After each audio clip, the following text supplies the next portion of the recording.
about Bhasa also.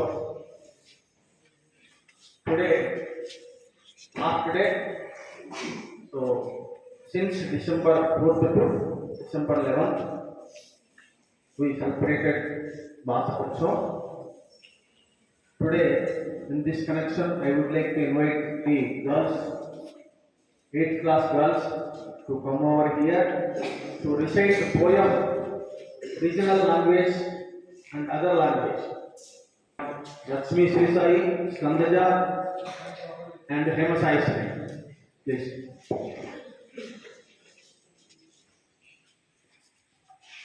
అందరికీ నమస్కారం. నా పేరు కె శ్రీకృతి స్కందజ. ఇక్కడికి విచ్చేసిన పెద్దలకి, నా స్నేహితులకి నా శుభోదయం. నేను ఈరోజు తెలుగులో ఒక కవితని చదవబోతున్నాను. దాని పేరు భాషలు. భాష అంటే మట్టి మాటలు, మనసు నుంచి వదిలిన మాటలు, అర్థం చేరినప్పుడు ఆనందం అని చెప్పే ప్రదేశం వేరే కాదు. భాషలు అనేవి స్నేహ సోదరాలు. వాటిలో వర్ణాలు పెరిగి కలిసేవి. మనం చెప్పిన భావాలు ఇంకొక భాషలో చేరడం అనేది వాటితో మనసులు చేరుకోవడం కాదు. దీని అనువాదం ఆంగ్లంలో. Languages is the sweetness of the earth. Words that come from the heart. When meaning reaches, there is joy. This is no other place but here. Languages are siblings in friendship. Their letters grow and unite. The feelings we speak, when they cross into another language, it's a path where heart meets. ధన్యవాదాలు. ಎಲ್ಲರಿಗೂ ನಮಸ್ಕಾರ. ನನ್ನ ಹೆಸರು ಹೇಮಸಾಯಿಶ್ರೀ. ನಾನಿವತ್ತು ಪದ್ಯ ಹಾಡ್ತೀನಿ. ಭಾಷೆಯ ಬಣ್ಣವು ನಾನಸು, ಒಂದು ಹಸರು ಹೆತ್ತು ದಾರಿ. ಕನ್ನಡ ನನ್ನ ಮುದ್ದದ ಭಾಷೆ, ಅದರಲ್ಲಿ ನಾನು ಸಲ್ಪುವುದೇ. ಪ್ರತಿಯೊಬ್ಬರ ಬಟ್ಟೆಯಲ್ಲಿಯೂ ಹರಿದು ಹೋಗುವುದ ಭಾವನೆ. ನಾವು ಈ ಭಾಷೆಯ ಧ್ವನಿಯಲ್ಲಿ ಮಾತಾಡುತ್ತೆ ప్రీతి ద్వేషవేమో. తెలుగు ట్రాన్స్లేషన్. భాష యొక్క రంగు మనసుకు ఒక పచ్చటి మార్గం చూపిస్తుంది. కన్నడ నా ప్రియమైన భాష, అందులోనూ నేను చేరుకుంటాను. ప్రతి ఒక్కరి వేషధారణలో భావన ప్రయాణం చేస్తుంది. మనం ఈ భాష యొక్క స్వరాలలో ప్రేమ ద్వేషాలను మాట్లాడుతున్నాము. Thank you. வணக்கம். என் பெயர் பி. லட்சுமி ஸ்ரீ சாயி. நான் இன்று தமிழ் ஒரு கவிதை வாசிக்கிறேன். கவிதை பாடும் மொழி. மொழி என்பது உயிரின் மொழி. அறிவிற்கு ஒரு அழகிய பூ. அழகான வார்த்தைகளால் உலகை பரப்பினாலும் அன்னமொழி வாழும் நம் இதயம். எழுத்துக்களால் சித்திரமாய் மனம் சொல்லும் உணர்வுகள். பேசும் குரலில் முழு இலையும் ஒவ்வொரு வார்த்தையும் பழங்களாக முழு உலகிலும் பரவட்டும். Translation of this poem in English. Language is the language of life, a beautiful word for knowledge, with beautiful words. When it spreads across the world, that language lives in our hearts. Words are like pictures, feelings spoken by the mind. When spoken, light shines. Every word becomes a picture that is spread across the entire world. Thank you. Thank you very much. Now, I would like to invite 7th class girls sing a song. భాషలన్నీ వేరైనా భావం ఒకటే.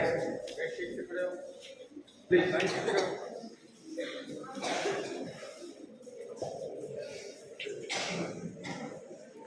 భాషలన్నీ వేరైనా భావం ఒక్కటే, రాష్ట్రాలు వేరైనా రాజ్యం ఒక్కటే, మతాలన్నీ వేరైనా మనుషులొక్కటే, తత్వాలు వేరైనా ధర్మం ఒక్కటే. ఈ సీమాలన్నీ వెచ్చినా ఏదైనా మా తల్లి దేశం ఒక్కటే. ఏ సీమాలన్నీ వెచ్చినా ఏదైనా మా తల్లి దేశం ఒక్కటే. దేశాలు భేదాలు వేరుకొచ్చినా వీరు వారందరూ భారతీయులే. వేషాలు భేదాలు వేరుకొచ్చినా వీరు వారందరూ భారతీయులే. భాషలన్నీ వేరైనా భావం ఒక్కటే, రాష్ట్రాలు వేరైనా రాజ్యం ఒక్కటే, మతాలన్నీ వేరైనా మనుషులొక్కటే, తత్వాలు వేరైనా ధర్మం ఒక్కటే. నదులతో నీళ్లతో నిండి ఉన్నది పాపాలు కడిగేటి పుణ్యభూమికి. నదులతో నీళ్లతో నిండి ఉన్నది పాపాలు కడిగేటి పుణ్యభూమికి. ధర్మాలన్నీ తెలిసి ఉన్నది దేశ ఖ్యాతులతో నడుపు సోదరు.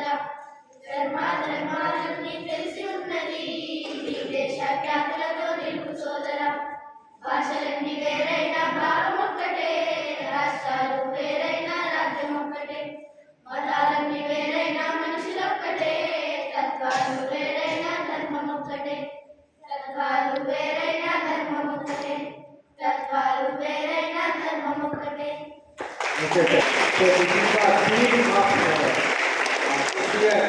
this year given by theme. This one through unity through languages. बहुभाषा भाषाओं के माध्यम से एकता, भाषा द्वारा एकता. So to develop among the people through languages. Now I would like to invite 6th class girls.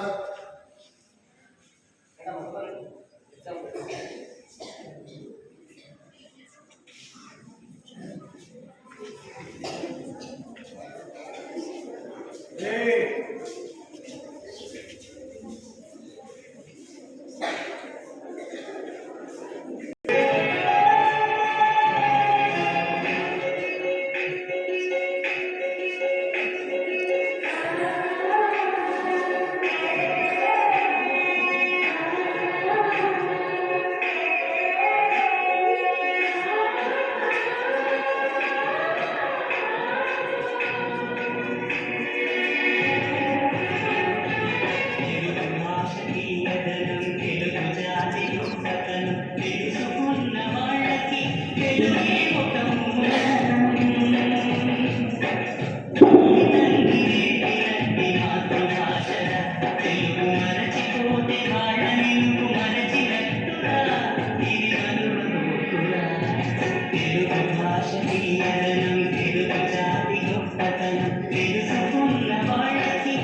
చిన్నారులు ప్రదర్శన నృత్య ప్రదర్శన తెలుగు భాష గురించి చాలా చక్కగా ఉంది, వారికి ధన్యవాదాలు. అయితే ఈ రోజుతో సమాప్తమవుతుంది భాషా ఉత్సవం. ఈ భాషా ఉత్సవంలో ముందుగా ప్రధాన ఆచార్యులకి ధన్యవాదాలు. ఎందుకంటే ఈ కార్యక్రమాన్ని చేపట్టడానికి మా తెలుగు విభాగానికి అవకాశం ఇచ్చినటువంటి వారికి హృదయపూర్వక ధన్యవాదాలు. అదేవిధంగా దీని వెనక ఉండి నన్ను నడిపించినటువంటి నా మిత్రుడు ఎంఎన్ఆర్కి ధన్యవాదాలు. ఈ కార్యక్రమంలో పాల్గొన్నటువంటి 4వ తారీఖు నుండి ఈ రోజు వరకు ఎంతమంది విద్యార్థులు అందరూ పాల్గొన్నారో వివిధ కార్యక్రమాల్లో పాల్గొని ఏదైతే భాషాోత్సవంలో భాగంగా కార్యక్రమాలు చేపట్టడం వల్ల వాటికి 100కి 100 మనము మనకున్నటువంటి సమయంలో చేశాము. ఆ చిన్నారులందరికీ కూడా హృదయపూర్వక ధన్యవాదాలు. దీనికి సాంకేతికంగా నాకు సహాయపడినటువంటి విద్యార్థులు వాళ్ళకి కూడా ధన్యవాదాలు తెలుపుకుంటూ ఇది చక్కగా మనకు ప్రతి సంవత్సరం వచ్చారు. అయితే ఒకటి శ్రీ సుబ్రహ్మణ్య భారతి జన్మదినాన్ని పురస్కరించుకొని డిసెంబర్ 11న ఈ భాషా ఉత్సవాన్ని జరపాలని కేంద్ర ప్రభుత్వం నిర్ణయించింది. అది గుర్తుపెట్టుకుంటే చాలు.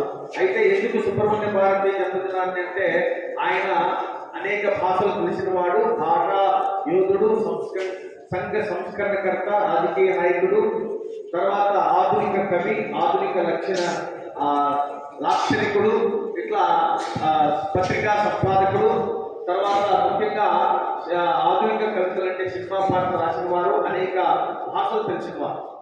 మరి ఇన్ని యోగ్యతలను బట్టి కేంద్ర ప్రభుత్వం ఆయన్ని ఈ విధంగా జాతీయ కవిగా గుర్తించి ఈ రోజును ఆయన జన్మదినాన్ని పురస్కరించుకుని డిసెంబర్ 11న ప్రతి సంవత్సరము ఈ కార్యక్రమాన్ని చేపట్టడం జరుగుతుంది. భారతదేశంలో ఉన్నటువంటి భాషల మధ్య ఐక్యత సాధించడానికి చేపట్టే కార్యక్రమం ఇది. కాబట్టి దీంట్లో పాల్గొన్నటువంటి మీకు అందరికీ కూడా ధన్యవాదాలు తెలుసుకుంటూ సెలవు తీసుకుంటాను.